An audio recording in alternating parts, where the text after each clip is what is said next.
ये कहानी एक आयरिश लोक कथा पर आधारित एक चर्च पुजारी की है, जिसे भेड़िए के हमले के बाद मानव भेड़िए का शाप लग जाता है। गांव में रहस्यमयी हत्याओं के बीच लोग वेयरवुल्फ को पकड़ने का जाल बिछाते हैं, लेकिन अंत में उन्हें दिल दहला देने वाला सच पता चलता है। यह मानव भेड़िए की एक सच्ची डरावनी कहानी है।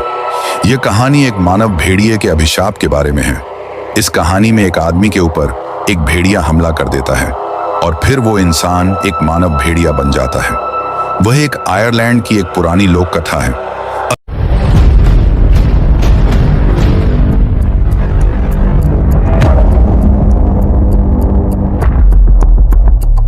असल में जब एक पुजारी आयरिश ग्रामीण इलाके से होकर यात्रा कर रहा होता है, तब उस पर एक वेयरवुल्फ हमला कर देता है।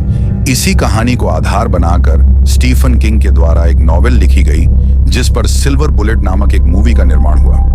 कहानी के अनुसार आयरलैंड के एक संपन्न गांव का पादरी अपने चर्च के काम से पास ही के एक गांव के लिए यात्रा कर रहा होता है। उसकी उस पूरे गांव तक की यात्रा लंबी और मुश्किल भरी थी, और जैसे रात होने लगी तो उसे एक काले घने जंगल में कैंप लगाने के लिए मजबूर होना पड़ा, जिसे लोग भूतिया जंगल मानते थे।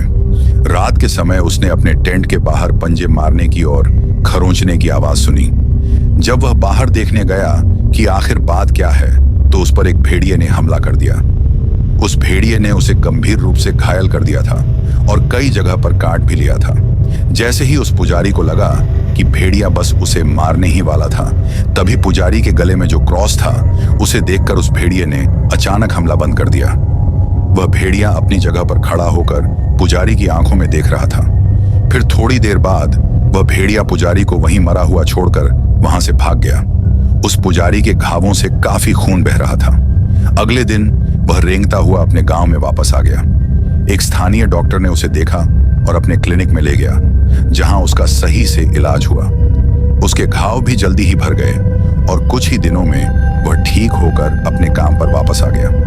पुजारी फिर से सक्रिय हो गया और पहले से भी ज्यादा जोश के साथ अपने काम में लग गया। उसने गांव के लोगों को प्रेरित किया और नया चर्च बनाने में उनकी मदद की। उसके अनुयायियों का उस पर विश्वास मजबूत हो गया और हर दिन उसके चर्च में लोगों की भीड़ आने लगी। लेकिन गांव में अभी भी समस्याएं थीं। हर पूर्णिमा की रात गांव में कोई ना कोई मृत पाया जाता था या फिर रहस्यमय परिस्थितियों में लापता हो जाता था। लोगों ने कहा कि उन्होंने रात के समय एक प्राणी को गांव से भागते देखा था। वह प्राणी एक आदमी की तरह चलता था, लेकिन उसका शरीर बालों से ढका हुआ था और उसका सिर एक भेड़िए जैसा था। गांव में एक शाप के बारे में चर्चा होती थी और कई लोग मानते थे कि उन्होंने एक मानव भेड़िया देखा है, जो उन्हें एक एक करके मार रहा है। कई लोग तो इसे एक शाप से भी जोड़ने लगे थे कि यह शाप भगवान ने उन्हें दिया है। पुजारी आश्चर्य करने लगा कि भगवान ने इन भयानक हत्याओं के साथ हमारे गांव को क्यों शाप दिया। ऐसा लग रहा था मानो मौत और विनाश का कोई अंत नहीं है। एक रात पूर्णिमा के समय गांव के लोगों ने फैसला किया कि उन्हें एक बार और हमेशा के लिए अपने गांव को बर्बाद करने वाले उस वेयरवुल्फ को पकड़कर मार देना होगा।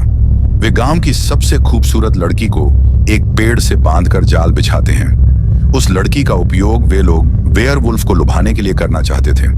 ऊपर पेड़ की शाखाओं में उन्होंने भेड़िए को पकड़ने के लिए एक जाल लगाया। फिर वे झाड़ियों में छिप गए और उस भेड़िए का इंतजार करने लगे।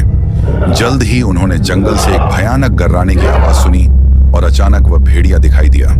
जैसे ही वह भेड़िया उस घबराई हुई जवान लड़की की ओर बढ़ा, गांव के लोगों ने पेड़ से बंधी रस्सियों को काट दिया और एक विशाल पिंजरा भेड़िए के ऊपर गिर गया, जिससे वह लोहे की भारी सलाखों के अंदर फंस गया। गांव वालों ने अपने छिपने के स्थानों से निकलकर भेड़िए के दिल को छेदते हुए उसके शरीर में लंबे भाले डाल दिए। जैसे ही वह भेड़िए पिंजरे के फर्श पर गिरा, लोगों ने उसके बालों वाले शरीर को देखा और वह शरीर बदलने लगा। धीरे धीरे वह भेड़िए से इंसान में परिवर्तित होने लगा, क्योंकि उसके शरीर से आत्मा निकल गई थी। सामने अब भेड़िए के बजाय एक मरा हुआ इंसान था। गांव के लोग अपने घुटनों के बल गिर गए और रोने लगे जब उन्हें महसूस हुआ कि उन्होंने अपने प्रिय पुजारी की हत्या कर दी है। और इसी के साथ आदमखोर भेड़िए की कहानी समाप्त होती है।